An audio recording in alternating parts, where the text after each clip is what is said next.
ภาลาวันดังหนึ่งนางฟ้าลงสู่ดินเหมือนว่าพระอินทร์ลงมาปั้นให้อายนอนฝันถึงน้อง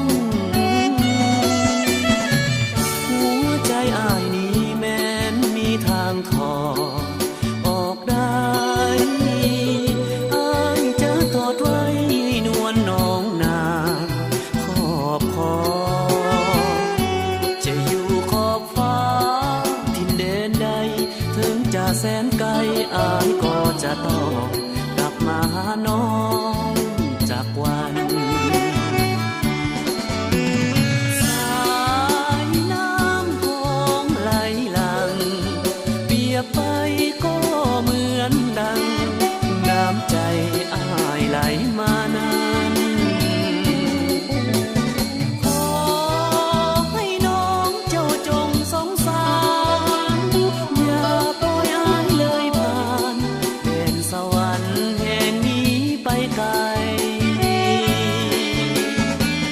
เวียงจันทร์สวรรค์นั้นไกลกันสุดขอบฟ้าแต่อายจะมาคู่เคียงดวงใจต่อให้ดินน้ำมากีดกันเหวป่าฟ้าสันกันเอาไว้หักยอมข้ามได้เสมอ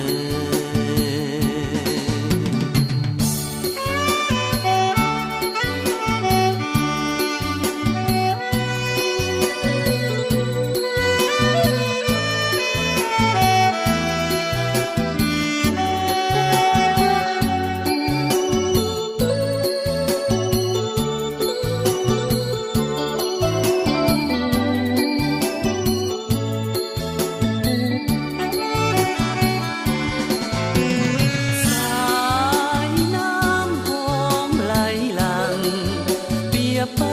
ก็เหมือนดังน้ำใจ